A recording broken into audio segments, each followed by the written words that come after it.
Valuation of the building ಬಗ್ಗೆ ಮಾತಾಡ್ಕೊಂಡು ಬಂದಿದ್ದೀವಿ. So what is valuation? Valuation is the art of assigning the present fair value of the property. The valuation of the building property depends on the following factors. So location of the property, market demand and supply, so age of the property, condition of the property, so improvement, so scope for the improvement of the property, so neighborhood, so in the locality. So these are all the sum of the factors. In addition to it, so we are considering the sum of the factors like type of building, structural stability, so size of the property, shape of the property, frontage. So frontage ಅಂತಂದ್ರೆ gap, ರಸ್ತೆಯಿಂದ building ಗೆ ಮುಂದೆ ಏನು gap ಇದೆ ಅದನ್ನ frontage ಅಂತ ಹೇಳ್ತೀವಿ ನಾವು. So width of the road way, ಮುಂದೆ ನಮ್ಮ ಪ್ರಾಪರ್ಟಿ ಎದುರುಗಡೆ ಇರುವಂತ ರಸ್ತೆ ಅಗಲ ಎಷ್ಟು, ಅಗಲ ಜಾಸ್ತಿ ಇದ್ದಷ್ಟು ಬೆಲೆ ಜಾಸ್ತಿ. Quality of the material used in the construction, ಯಾಕೆ ಅಂತ ಅಂದ್ರೆ ಕ್ವಾಲಿಟಿ ಆಫ್ ದಿ ಮೆಟೀರಿಯಲ್ ಯಾವ ತರ ಯೂಸ್ ಮಾಡ್ತೀವಿ, ಕ್ವಾಲಿಟಿ ಆಫ್ ಕನ್ಸ್ಟ್ರಕ್ಷನ್ ಹೇಗ್ ಮಾಡಿರ್ತೀವಿ ಹಾಗಾಗಿ. So age of the property ಜಾಸ್ತಿ ಆಗುತ್ತೆ. ಸೊ ಅದಕ್ಕಾಗಿ quality of material used in the construction, present prices of the material. So valuation also depends on the height of the plinth, ರಸ್ತೆಯಿಂದ ಎಷ್ಟು ಎತ್ತರದಲ್ಲಿದೆ building ಅದನ್ನ ಹೈಟ್ ಆಫ್ ದಿ ಪ್ಲಿಂತ್ ಅಂತ ಹೇಳ್ತೀವಿ. Thickness of the wall, thickness of the wall consider ಆಗೋದು ಯಾವಾಗ ಅಂತಂದ್ರೆ, suppose if your building is designed for the earthquake resistance, so thickness of the wall will be counted. ಯಾಕೆ ಅಂತಂದ್ರೆ earthquake resistance ಇದ್ದಾಗ thickness of the wall count ಆಗುತ್ತೆ. So thickness of the wall ಜಾಸ್ತಿ ಇದ್ದಂಗೆಲ್ಲ ಅರ್ಥ್ಕ್ವೇಕ್ resistance ಜಾಸ್ತಿ ಇರುತ್ತೆ. ಅದರಿಂದ thickness of the wall ಜಾಸ್ತಿ ಇದ್ದಂಗೆಲ್ಲ ಲೋಡ್ ಕ್ಯಾರಿಂಗ್ ಕೆಪಾಸಿಟಿ ಕೂಡ ಜಾಸ್ತಿ ಇರುತ್ತೆ. ಅದಕ್ಕಾಗಿ ಥಿಕ್ನೆಸ್ ಆಫ್ ದಿ ವಾಲ್ ಬೇಕು ಅಂತ ಹೇಳೋದು. Nature of the floor, roof, door. So ಅದಕ್ಕಾಗಿ ಈ ಎಲ್ಲ ಫ್ಯಾಕ್ಟರ್ಸ್ ನಾವು ಗಣನೆಗೆ ತಗೊಂತೀವಿ ಯಾವಾಗ ಬಿಲ್ಡಿಂಗ್ ವ್ಯಾಲ್ಯೂಯೇಷನ್ ಮಾಡುವಾಗ. ಸೊ ಅದರಿಂದ ಪರ್ಪಸ್ ಯಾವ ಉದ್ದೇಶಕ್ಕಾಗಿ ಬಿಲ್ಡಿಂಗ್ ವ್ಯಾಲ್ಯೂಯೇಷನ್ ಮಾಡ್ತೀವಿ ನಾವು ಅಂತಂದ್ರೆ, ಬೈಯಿಂಗ್ ಅಂಡ್ ಸೆಲ್ಲಿಂಗ್ ಅಂದ್ರೆ ಒಂದು ಖರೀದಿ ಮಾಡ್ಲಿಕ್ಕೆ ಅಥವಾ ಮಾರಾಟ ಮಾಡ್ಲಿಕ್ಕೆ, ಟ್ಯಾಕ್ಸ್ ಕಟ್ಲಿಕ್ಕೆ, ರೆಂಟ್ ಫಿಕ್ಸ್ ಮಾಡ್ಲಿಕ್ಕೆ, ಲೋನ್ ತಕೊಳ್ಳಿಕ್ಕೆ. ನಮ್ಮ ಒಂದು ಪ್ರಾಪರ್ಟಿನ ಅಡ ಇಟ್ಟು ಲೋನ್ ತಗೋಬೇಕು ಅಂತಂದ್ರೆ ಅದನ್ನ ಮಾರ್ಟಿಗೇಜ್ ಅಂತ ಹೇಳ್ತೀವಿ, ಅಡ ಇಡೋದು ಅಂತ ಹೇಳ್ತಾರೆ ಕನ್ನಡದಲ್ಲಿ. ಸೊ ಇಂಗ್ಲಿಷ್ ನಲ್ಲಿ ಮಾರ್ಟಿಗೇಜ್ ಅಂತ ಹೇಳ್ತಾರೆ. ಅದನ್ನ ನಮ್ಮ ಪ್ರಾಪರ್ಟಿನ ಬ್ಯಾಂಕ್ ಅಲ್ಲಿ ಅಡ ಇಡೋದು, ಅಡ ಇಟ್ಟು ಸಾಲವನ್ನ ಅದಕ್ಕೆ ದುಡ್ಡನ್ನ ನಮ್ಗೆ ಅವಶ್ಯಕತೆ ಇರುವಂತ ಹಣವನ್ನ ತಕೊಳ್ಳುವಂಥದ್ದು. ಅದನ್ನ will call it as security of loans. ನಾವು ಸಾಲ ಮಾಡಿದಕ್ಕೆ ಸೆಕ್ಯೂರಿಟಿ ಕೊಡ್ಲಿಕ್ಕಾಗಿ ಈ ಆಸ್ತಿನ ಅಡ ಇಡ್ತೀವಿ. ಅದಕ್ಕಾಗಿ ನಮ್ಗೆ ಬೇಕು security of loans or mortgage. Compulsory acquisition, ಸರ್ಕಾರದವ್ರು ಏನಾದ್ರು ನಮ್ಮ ಆಸ್ತಿನ ಮುಟ್ಕೋಲ್ ಹಾಕೊಂಡಿದ್ರೆ ಅಥವಾ ತಕೊಂಡಿದ್ರೆ ಅಂತ ಸಂದರ್ಭದಲ್ಲಿ ವ್ಯಾಲ್ಯೂಯೇಷನ್ ಬೇಕಾಗುತ್ತೆ. ನಮ್ಗೆ ಇನ್ಕಮ್ ಟ್ಯಾಕ್ಸ್ ಕಟ್ಲಿಕ್ಕೆ ಬೇಕಾಗತ್ತೆ, ಇನ್ಶೂರೆನ್ಸ್ ಮಾಡ್ಲಿಕ್ಕೆ ಬೇಕಾಗತ್ತೆ. ಸೊ ಹಾಗಾಗಿ ನಾವು ವ್ಯಾಲ್ಯೂಯೇಷನ್ ಮಾಡ್ಬೇಕು ಒಂದು ಪ್ರಾಪರ್ಟಿ ಅಂತ ನಮ್ಮ ಹತ್ರ ಬೇರೆ ಬೇರೆ ಮೆಥಡ್ಸ್ ಇದೆ. ಆ ಮೆಥಡ್ಸ್ ಏನಪ್ಪಾ ಅಂತಂದ್ರೆ, rental method of valuation, direct comparison of the capital value, the profit based valuation, land and building method of valuation, development method of valuation. Rental method of valuation ಮುಗಿಸಿದ್ವಿ.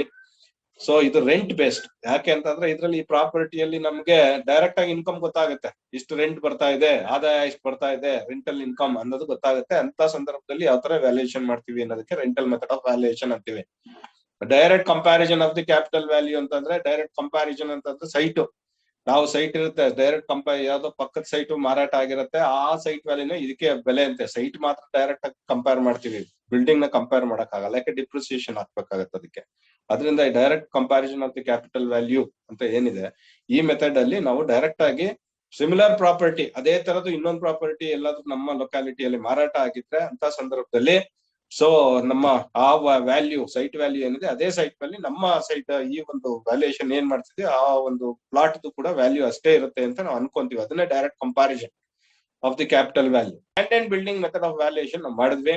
Land ಅನ್ನೇ separate ಆಗಿ value ಮಾಡಿದ್ವಿ, building ನೇ separate ಆಗಿ value ಮಾಡಿದ್ವಿ. Land ಅನ್ನೇ separate ಆಗಿ ಅಂತಂದ್ರೆ land ಅಲ್ಲಿ ನಾವು ಬೆಲ್ಟಿಂಗ್ ಮೆಥಡ್ ಅನ್ನ ಯೂಸ್ ಮಾಡಿ ವ್ಯಾಲ್ಯೂಯೇಷನ್ ಫಿಕ್ಸ್ ಮಾಡೋದನ್ನ ಕಲ್ತ್ಕೊಂಡ್ವಿ.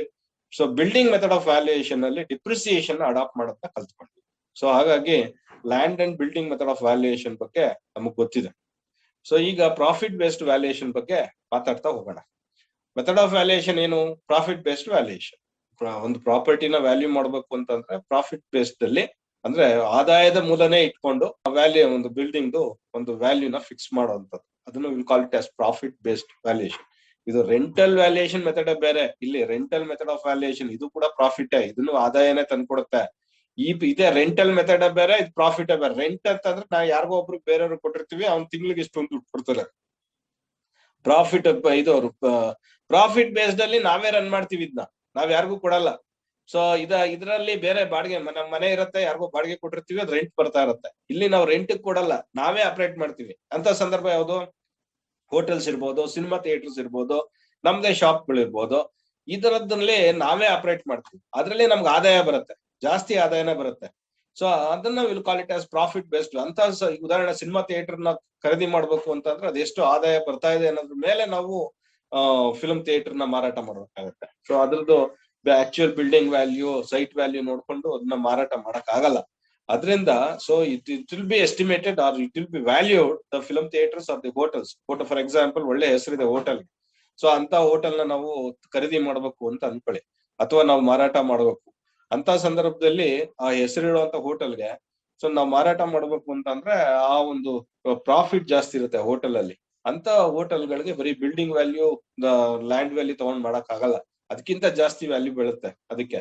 ಅದರಿಂದ ಇದನ್ನ ಪ್ರಾಫಿಟ್ ಬೇಸ್ಡ್ ವ್ಯಾಲ್ಯೂಯೇಷನ್ ಅಲ್ಲಿ ನಾವು ಹೋಗ್ಬೇಕಾಗತ್ತೆ. Profit based valuation is the method of valuation in which value the property so based on the net profit is worked out after the deducting all the possible outgoings based on the net profit from that asset.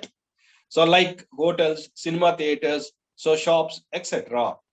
So idralli the profit based valuation alli ನಾವು so net profit ಅನ್ನ workout ಮಾಡ್ತೀವಿ. ಎಲ್ಲಿ ಯಾವ್ದ್ರಿಂದಪ್ಪ ಅಂತಂದ್ರೆ ಉದಾಹರಣೆ hotels, cinema theatre, shops, ಈ ತರದ್ ಏನಿದೆ, ಈ ತರದಿಂದ ನಮಗೆ ಒಟ್ಟಿನ ಆದಾಯ ಎಷ್ಟು ಬರ್ತಾ ಇದೆ ಒಂದು ವರ್ಷದಲ್ಲಿ ಅಂತ ನೋಡಿ ಅದ್ರದ್ದು ವ್ಯಾಲ್ಯೂನ ನಾವು ಫಿಕ್ಸ್ ಮಾಡ್ತೀವಿ. ಇದು ಹೇಗೆ ಅಂತಂದ್ರೆ valuation of the property like hotel, cinema theatres. So valuation of that building property, building is nothing but is a hotel or a cinema theatre. Valuation of the building property is equal to value of the land plus capitalised value of the building. Capitalised value of the building ಹೇಗೆ calculate ಮಾಡೋದು? So capitalised value of the building is equal to net profit into year purchase. So therefore net profit is equal to gross income minus outgoing. ಅಂದ್ರೆ profit based valuation ಅಲ್ಲಿ so we are going to calculate we are going to value the building based on the net profit of the asset or the building property. For the value of the building property is equal to value of the land plus capitalized value of the building. Capitalized value of the building is equal to net profit multiplied by the year purchase. So therefore the net profit is equal to gross income minus outgoings. So gross income ಬಗ್ಗೆ ನಮಗೆ ಗೊತ್ತಿದೆ. gross income ಅಂದ್ರೆ ಏನು? ಒಟ್ಟಿನ ಆದಾಯ, ಎಲ್ಲಾ ಮೂಲಗಳಿಂದ ಬರುವಂತ ಒಟ್ಟಿನ ಆದಾಯಕ್ಕೆ ನಾವು gross income is the total income are the receive from all the sources without deducting the outgoings. So ಯಾವುದೇ ಖರ್ಚು ಕಳಿದೆ ನಮ್ಗೆ ಬರುವಂತ ಆದಾಯವನ್ನ ಹಂಗೆ ಹೇಳೋದಿಕ್ಕೆ ನಾವು ಗ್ರಾಸ್ ಇನ್ಕಮ್ ಅಂತ ಹೇಳ್ತೀವಿ. So therefore so net income is equal to gross income minus expenses. Expenses are the outgoings. ಅದರಿಂದ outgoings are taxes. So municipality taxes ಇರ್ಬೋದು, ರಿಪೇರ್ಸ್ ಅದನ್ನ ಖರ್ಚು, ರಿಪೇರ್ಸ್ ಅಂಡ್ ಮೇಂಟೆನೆನ್ಸ್ ಇರ್ಬೋದು, ಮ್ಯಾನೇಜ್ಮೆಂಟ್ ಅಂಡ್ ಕಲೆಕ್ಷನ್ ಚಾರ್ಜಸ್ ಇರ್ಬೋದು, insurance charges ಇರ್ಬೋದು, loss of rent ಇರ್ಬೋದು, voids ಇರ್ಬೋದು, sinking fund ಇರ್ಬೋದು, ಸೊ ಇನ್ಕಮ್ ಟ್ಯಾಕ್ಸ್ ಇರ್ಬೋದು, ಡಿಪ್ರಿಸಿಯೇಷನ್ ಆಫ್ ದಿ ಪ್ರಾಪರ್ಟಿ ಇರ್ಬೋದು. So these are all the various so outgoings are the expenditures against the building. So by adding all these expenditures we will get the total expenditure or the outgoing for the annum. So therefore so gross income per annum minus so total expenditure to maintain this property per annum is equal to net income per annum. ಒಂದು ವರ್ಷಕ್ಕೆ ಒಟ್ಟಿನ ಆದಾಯ ಎಷ್ಟು, ಒಂದು ವರ್ಷಕ್ಕೆ ನಾವ್ ಎಷ್ಟು ಖರ್ಚು ಬರ್ತಾ ಇದೆ ಅದನ್ನ ಕಳೆದ ಹಾಕಿದ್ರೆ ಗ್ರಾಸ್ ಇನ್ಕಮ್ ಇಂದ ಒಂದು ವರ್ಷಕ್ಕೆ ನಮ್ಮ ಸಂಪಾದನೆ ಎಷ್ಟು ಅಂತ ಗೊತ್ತಾಗುತ್ತೆ. ಸೊ ಹಾಗೆ ಎಕ್ಸಾಂಪಲ್ ತಗೋಣ. Without the valuation of the cinema house with the following data: the cost of land for the lifetime, the period of the house is equal to 1,20,000. The gross income per year is equal to 7,50,000. So expenses required per year: A, to run the cinema theater, including the staff salary, electric charges, municipal taxes, including the license fee, stationery and printing, etc. is rupees 30% of the gross income. So B, for the repairs and maintenance of the machinery, plants, equipments, so furnitures, etc. at 5% of their capital cost of 9,50,000. C, sinking fund for the machinery as in B, whole life is 25 years at 4% after allowing the 10% scrap value. So D, insurance premium is rupees 10,000 per year. Assume years purchase for 60 years at 8% redemption of capital at 4%, annual repairs of the house at 2% on gross income. Cinema theatre ಇದೆ ಒಂದು, ಅದರದ್ದು valuation ನಾವು ಮಾಡ್ತಿದೀವಿ. So ಏನ್ data ಏನಿದೆ ನಮ್ದು, cost of land 1,20,000 ರೂಪಾಯಿ ದುಡ್ಡು, ಅದು ಗ್ರಾಸ್ ಇನ್ಕಮ್. ಆ ಸಿನಿಮಾ ಥಿಯೇಟರ್ ಇಂದ ಒಂದು ವರ್ಷಕ್ಕೆ ಒಟ್ಟಿನ ಆದಾಯ ನಮ್ಗೆ 7,50,000 ರೂಪಾಯಿ ದುಡ್ಡು ಬರುತ್ತೆ. ಏನ್ ಎಕ್ಸ್ಪೆನ್ಸಸ್ ಬರುತ್ತೆ, ಖರ್ಚುಗಳು ಏನ್ ಬರ್ತಾ ಇದೆ ಒಂದು ವರ್ಷಕ್ಕೆ ಏನ್ ನೋಡಿದ್ರೆ, ಅವನು ABCD ಅಂತ 4 ಭಾಗ ಮಾಡ್ಕೊಳೋನು. ಸೊ ಮೊದಲನೇದು ಏನ್ ಹೇಳ್ದವನು, ಸೊ ನಾನು ಸಿನಿಮಾ ಥಿಯೇಟರ್ಗೆ ಸಂಬಳ ಕೊಡಕ್ಕೆ, ಕರೆಂಟ್ ಚಾರ್ಜ್ ಕಟ್ಟಕ್ಕೆ, ಮುನ್ಸಿಪಲ್ ಟ್ಯಾಕ್ಸ್ ಕಟ್ಟಕ್ಕೆ, ಲೈಸೆನ್ಸ್ ಫೀ ಕಟ್ಟಲಿಕ್ಕೆ, ಇವೆಲ್ಲದಕ್ಕೂ 30% ಅಷ್ಟು ಸಂಪಾದನೆ ಮಾಡಿದ್ದು 7,50,000 ರೂಪಾಯಿ ಏನ್ ಸಂಪಾದನೆ ಮಾಡ್ತಾ ಇದೀನಿ, ಅದರಲ್ಲಿ 30% ಅಷ್ಟು ನಾನು ಖರ್ಚು ಮಾಡ್ತಾ ಇದ್ದೀನಿ ಅಂತಂದ. ಎರಡನೇದು ಏನ್ ಹೇಳ್ದ, ನಮ್ಮ ಹತ್ರ ಮಿಷನರೀಸ್ ಎಲ್ಲ ಇದಾವೆ, ಪ್ಲಾಂಟ್ ಅಂದ್ರೆ ಎಕ್ವಿಪ್ಮೆಂಟ್ಸ್ ಇದಾವೆ ಫಿಲಂ ಥಿಯೇಟರ್ ಅಲ್ಲಿ, ಅದ್ರದ್ದು ಒಟ್ಟಿನ ಕಾಸ್ಟ್ 9,50,000. ಅದ್ರದ್ದು 5% ಅಷ್ಟು ದುಡ್ಡನ್ನ ನಾನು ಇದು ಮೇಂಟೆನೆನ್ಸ್ ಗೆ, ನಾನು ರಿಪೇರ್ಸ್ ಅಂಡ್ ಮೇಂಟೆನೆನ್ಸ್ ಗೆ ವರ್ಷ ಖರ್ಚು ಮಾಡ್ತಾ ಇದ್ದೀನಿ ಅಂತಂದ. ಸಿಂಕಿಂಗ್ ಫಂಡ್ ಮತ್ತೆ ಈ ಮಿಷನರೀಸ್ ಗೆ ಏಜ್ 25 ವರ್ಷ ಅಷ್ಟೇ ಆಯಸ್ಸು, ಇದನ್ನೆಲ್ಲ 25 ವರ್ಷ ಆದ್ಮೇಲೆ ನಾನು ರೀಪ್ಲೇಸ್ ಮಾಡ್ಬೇಕು. ಅದ್ರಿಂದ 25 ವರ್ಷದ ಎಂಡ್ ಅಲ್ಲಿ ರೀಪ್ಲೇಸ್ ಮಾಡ್ಬೇಕಾದ್ರೆ, ಸೊ ಎವ್ರಿ ಇಯರ್ ನಾನು ಸಿಂಕಿಂಗ್ ಫಂಡ್ ಅನ್ನ ಸೇವ್ ಮಾಡ್ತಾ ಇದ್ದೀನಿ, ಹಣ ಉಳಿಸ್ತಾ ಇದ್ದೀನಿ as A sinking fund. So ಅದಕ್ಕೆ ರೇಟ್ ಆಫ್ ಇಂಟ್ರೆಸ್ಟ್ 4% ಸಿಗುತ್ತೆ. ಅದರಿಂದ ಮತ್ತೆ ಈ ಮಿಷನರೀಸ್ ನ 25 ವರ್ಷ ಆದ್ಮೇಲೆ ಮಾರಿದ್ರು ಕೂಡ 10% scrap value. That means to say that 90% of the total value of the 9,50,000 ನಾನು ಉಳಿಸ್ಬೇಕು ಅಂತ. 10% ಸ್ಕ್ರಾಪ್ ವ್ಯಾಲ್ಯೂ ಅಂತ, ಸ್ಕ್ರಾಪ್ ವ್ಯಾಲ್ಯೂ ನಿಲ್ ಅಂದಿದ್ರೆ 100% ಉಳಿಸ್ಬೇಕಾಗಿತ್ತು. 10% ಸಿಗ್ತದೆ ಅಂದ್ರೆ ಏನು, ಆ ದುಡ್ಡಲ್ಲಿ 9,50,000 ರೂಪಾಯಿಲಿ 10% ಲಾಸ್ಟ್ ಅಲ್ಲಿ ಸಿಗುತ್ತೆ, ಇನ್ ಮಿಕ್ಕಿ ದುಡ್ಡನ್ನ ನಾವು ಉಳಿಸ್ಬೇಕು ಅಂತ. That is the meaning. So next ಏನ್ ಹೇಳ್ತಾನೆ, ಇನ್ಸೂರೆನ್ಸ್ ಪ್ರೀಮಿಯಂ ₹10,000. ಇನ್ಸೂರೆನ್ಸ್ ಪ್ರೀಮಿಯಂ ಎಷ್ಟು ಕಟ್ಬೇಕು, 10,000 ರೂಪೀಸ್ ಕಟ್ಬೇಕು ಪರ್ ಇಯರ್. ಒಂದು ವರ್ಷಕ್ಕೆ ನಾನು ಇನ್ಸೂರೆನ್ಸ್ ನೇ 10,000 ರೂಪಾಯಿ ಕಟ್ಬೇಕು. ಅದ್ರಿಂದ ಇದು 4ನೇ ಖರ್ಚು. ಒಂದು ಎಲ್ಲ ಖರ್ಚುಗಳು, ಮೊದಲನೇ ಖರ್ಚು ನಾನು ಸಿನಿಮಾ ಥಿಯೇಟರ್ ನಡೆಸಕ್ಕೆ, ಸಂಬಳ ಕೊಡಕ್ಕೆ, ಕರೆಂಟ್ ಬಿಲ್ ಕಟ್ಟಕ್ಕೆ, ಟ್ಯಾಕ್ಸ್ ಕಟ್ಟಕ್ಕೆ, ಅದಕ್ಕೆಲ್ಲಕ್ಕೂ ಕೂಡ ನನಗೆ 30% ಖರ್ಚಾಗ್ತಾ ಇದೆ. ಎರಡನೇ ಖರ್ಚು ನನಗೆ ಪ್ಲಾಂಟ್ ಮಿಷನರೀಸ್ ಅಂತ ಅಂದ್ರೆ ನಾನು ಏನು ಮಿಷನರಿಗಳು ಬಳಸ್ತಾ ಇದ್ದೀನಿ, ಎಕ್ವಿಪ್ಮೆಂಟ್ ಬಳಸ್ತಾ ಇದ್ದೀನಿ, ಅದ್ರದ್ದು ಒಟ್ಟಿನ ಬೆಲೆ 9,50,000. ಅದಕ್ಕೆ 5% ಅಷ್ಟು ರಿಪೇರಿ ಮತ್ತೆ ಮೇಂಟೆನೆನ್ಸ್ ಖರ್ಚು ಬರ್ತಾ ಇದೆ. ಅದ್ರ ಬೆಲೆಯಲ್ಲಿ ಯಾವ್ದು 9 ಲಕ್ಷದ machineries and plants and machinery ಏನಿದಾವೆ ಅದ್ರ ಬೆಲೆಯಲ್ಲಿ 5% ಅಷ್ಟು ಖರ್ಚು ಬರ್ತಾ ಇದೆ. ಫಂಡ್ ರೂಪದಲ್ಲಿ ಅದನ್ನ ದುಡ್ಡನ್ನ ಉಳಿಸ್ಬೇಕು 25 ವರ್ಷ ಆದ್ಮೇಲೆ ಹೊಸ ಮಿಷಿನ್ ತರಕ್ಕೆ, ಮಿಷನರೀಸ್ ತರಕ್ಕೆ. ಅದರಿಂದ ಅದಕ್ಕೆ ನಮ್ಗೆ ಬಡ್ಡಿ ಬರುವಂತದ್ದು 4%. ಸೊ ನೆಕ್ಸ್ಟ್ ನಾನು ಇನ್ಸೂರೆನ್ಸ್ ಕಟ್ಬೇಕು, ಒಂದು ವರ್ಷಕ್ಕೆ 10,000 ರೂಪಾಯಿ ಅಷ್ಟು ಇನ್ಕಮ್ ಟ್ಯಾಕ್ಸ್ ಕಟ್ಬೇಕು. ಹಿಂಗಿದ್ದಾಗ ಸೊ ನನಗೆ assume year purchase for 60 years, 60 ವರ್ಷಕ್ಕೆ ಇಯರ್ ಪರ್ಚೇಸ್. 60 ವರ್ಷ ನಾನು ಇಯರ್ ಪರ್ಚೇಸ್ ಅಂತಂದ್ರೆ 60 ವರ್ಷ, assuming the year purchase for 60 years at 8% and redemption of capital at 4%. 60 ವರ್ಷ ಅದ್ರ ಬಿಲ್ಡಿಂಗ್ ವ್ಯಾಲ್ಯೂ ಇರ್ತದೆ. ಸೊ ಅದರಿಂದ ಅದನ್ನ ನಾನು 60 ವರ್ಷದ ತನಕ ನಾನು ಅದನ್ನ ಹಣ ಉಳಿಸ್ತಾ ಇರ್ತೀನಿ ಸಿಂಕಿಂಗ್ ಫಂಡ್ ಗೆ, ಬಿಲ್ಡಿಂಗ್ ಸಿಂಕಿಂಗ್ ಫಂಡ್ ಗೆ. ಆ ಬಿಲ್ಡಿಂಗ್ ಸಿಂಕಿಂಗ್ ಫಂಡ್ ನನಗೆ 4% ಬಡ್ಡಿ, 4% ಬಡ್ಡಿ ಬರ್ತದೆ. ನಾನು ಏನು ಕ್ಯಾಪಿಟಲ್ ಇನ್ವೆಸ್ಟ್ಮೆಂಟ್ ಮಾಡಿದೀನಿ ಅದಕ್ಕೆ 8%. ರಿಡಂಪ್ಷನ್ ಅಂತ ಅಂದ್ರೆ ನನಗೆ ಆದಾಯ ಬರುವಂತದ್ದು ಅಂತ, ನನ್ ಉಳಿತಾಯ ಅಂತ. ರಿಡಂಪ್ಷನ್ ಅಂದ್ರೆ ಉಳಿತಾಯ ಮಾಡುವಂತದ್ದು ಅಂತ. ಇದು 2 ತರ ಸಿಂಕಿಂಗ್ ಫಂಡ್ ಇದೆ. ಒಂದು ಮಿಷನರಿ ಸಿಂಕಿಂಗ್ ಫಂಡ್ ಇದೆ, ಇನ್ನೊಂದು ಬಿಲ್ಡಿಂಗ್ ಸಿಂಕಿಂಗ್ ಫಂಡ್ ಇದೆ. ಮಿಷನರಿನು ರೀಪ್ಲೇಸ್ ಮಾಡ್ಬೇಕು, ಅವನು 25 ವರ್ಷ ಆಯಸ್ಸು ಇದಕ್ಕೆ, ಯಾವ್ದು ಮಿಷನರೀಸ್ಗೆ. ಬಿಲ್ಡಿಂಗ್ ಗೆ 60 ವರ್ಷ ಆಯಸ್ಸು. ಅದರಿಂದ ಮಿಷನರಿ ರೀಪ್ಲೇಸ್ ಮಾಡಕ್ಕೆ ಅವನು ಸಿಂಕಿಂಗ್ ಫಂಡ್ ಗೆ 4% ಬಡ್ಡಿ ಬರ್ತಾ ಇದೆ. ಸೊ ಆನ್ಯುವಲ್ ರಿಪೇರಿನೂ ಕೂಡ ಮಾಡ್ತೇನೆ. ಬಿಲ್ಡಿಂಗ್ ನ ಆನ್ಯುವಲ್ ರಿಪೇರಿ ಮಾಡ್ತಾ ಇದೀನಿ ನಾನು, ವರ್ಷ ರಿಪೇರಿ ಮಾಡ್ತಾ ಇದೀನಿ. ಅದ್ರದ್ದು ಖರ್ಚು ಎಷ್ಟು ಬರ್ತಾ ಇದೆ ಅಂತಂದ್ರೆ ಸೊ 2% ಬರ್ತಾ ಇದೆ. ಗ್ರಾಸ್ ಇನ್ಕಮ್ ಏನಿದೆ, ಒಟ್ಟಿನಾದ 7,50,000 ಏನಿದೆ ಅದ್ರಲ್ಲಿ 2% ಅಷ್ಟು ನನಗೆ ಬಿಲ್ಡಿಂಗ್ ಮೇಂಟೆನೆನ್ಸ್ ಗೆ ಖರ್ಚು ಬರ್ತಾ ಇದೆ ಅಂತ ಹೇಳ್ತೀಯ. ಸೊ ಹಿಂಗಿದ್ದಾಗ ವ್ಯಾಲ್ಯೂ ಮಾಡ್ಬೇಕು. ನಮ್ಗೆ ವ್ಯಾಲ್ಯೂ ಏನು, capitalised value is equal to net income minus multiplied with the year purchase. So net income calculate ಮಾಡು. ಕ್ಯಾಪಿಟಲೈಸ್ಡ್ ವ್ಯಾಲ್ಯೂ ನಮ್ಗೆ ಗೊತ್ತು, ಈ ಬಿಲ್ಡಿಂಗ್ ಕ್ಯಾಪಿಟಲೈಸ್ಡ್ ವ್ಯಾಲ್ಯೂ ಕಂಡು ಹಿಡ್ಕೋಬೇಕಾದ್ರೆ net income multiplied with year purchase. Net income is equal to gross income minus all outgoings. So year purchase calculate ಮಾಡ್ಕೋಬೇಕು. Gross income from the property, ಒಟ್ಟಿನ ಆದಾಯ ಎಷ್ಟು, 7,50,000 ರೂಪಾಯಿ ಇದೆ.